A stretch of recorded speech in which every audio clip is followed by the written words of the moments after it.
അമേരിക്കയിലെ ടെക്സസിലെ മിന്നൽ പ്രളയത്തിൽ മരിച്ചവരുടെ എണ്ണം 43ആയി. ഇതിൽ 15 കുട്ടികളും ഉൾപ്പെടും.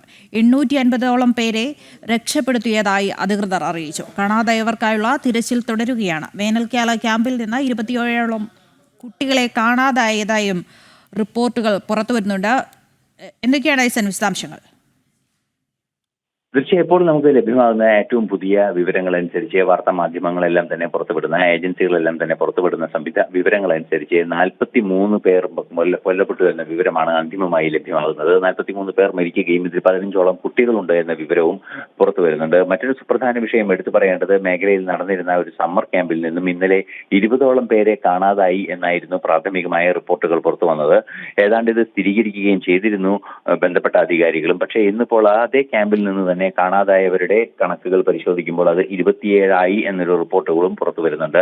ഇത്തരത്തിൽ കാണാതായവർക്ക് വേണ്ടിയുള്ള തിരച്ചിൽ ശക്തമായി തുടരുകയുമാണ്. നേരത്തെ നമുക്ക് അറിയാവുന്നതാണ്, ഗുദാലുപ്പെ നദിയിലെ ജലനിരപ്പ് ഒറ്റയടിക്ക് ഇന്നലെ 26ഓളം അടിയും ഇന്ന് പിന്നീട് വൈകുന്നേരത്തോടെ അത് 30 അടിയോളമായി ഉയരുകയും ചെയ്തു. അതായത് ഏതാണ്ട് 3 നില കെട്ടിടത്തിന്റെ ഉയരത്തിലേക്ക് വെള്ളം പെട്ടെന്ന് ഉയരുകയായിരുന്നു. ഈ മേഖലയിലെല്ലാം തന്നെ വലിയ തോതിൽ വിനോദസഞ്ചാരികൾ എത്തിയ ഒരു സാഹചര്യം കൂടി ഉണ്ടായിരുന്നു. നമുക്കറിയാവുന്നതാണ്, ഈ വിനോദസഞ്ചാരികൾ എത്തുന്ന ഒരു ഹിൽ സ്റ്റേഷനാണ് ആ പ്രദേശം. സ്വാതന്ത്ര്യദിനാഘോഷങ്ങളുടെയൊക്കെ ഭാഗമായി അവിടെ നിരവധി പേർ എത്തിയിരുന്നു എന്ന വിവരമാണ് പുറത്തു വരികയും ചെയ്തത്.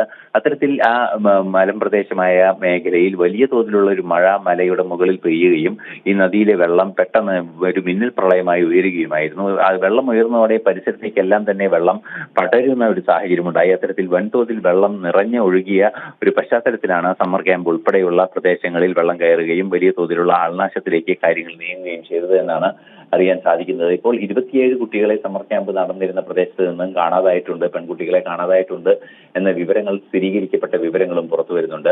ഏറ്റവും സുപ്രധാനമായ വിഷയം 43 പേരിൽ 15 കുട്ടികൾ ഉൾപ്പെടെ കൊല്ലപ്പെട്ടു എന്നത് തന്നെയാണ്.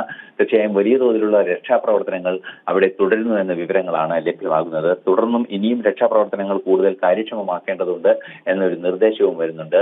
പാട്രിക് ഡാൻ ഉൾപ്പെടെയുള്ള, അതായത് മേഖലയിലെ ലഫ്റ്റനന്റ് ഗവർണർ ഉൾപ്പെടെ കാര്യമായ രക്ഷാപ്രവർത്തനങ്ങളിലും മറ്റ് ദൗത്യങ്ങളിലും നേതൃത്വം നൽകി മുന്നിലുണ്ട് എന്ന റിപ്പോർട്ടുകൾ തന്നെയാണ് ഇപ്പോൾ പുറത്തു വരുന്നത്. എന്ന് തന്നെയായാലും വലിയ തോതിലുള്ള ഒരു പ്രളയവും അതുപോലെ തന്നെ ഒരു ദുരന്തവുമാണ് അമേരിക്ക നേരിടുന്നത് എന്ന ഒരു വസ്തുത നിലനിൽക്കുന്നു. അതിനനുസരിച്ച് രക്ഷാപ്രവർത്തനങ്ങൾ ശക്തമായി തുടരുന്നുവെന്നും അമേരിക്ക അറിയിക്കുന്നുണ്ട്. ദൃശ്യ ഐസ് ജോസാണ് വിവരങ്ങൾ നൽകിയത്.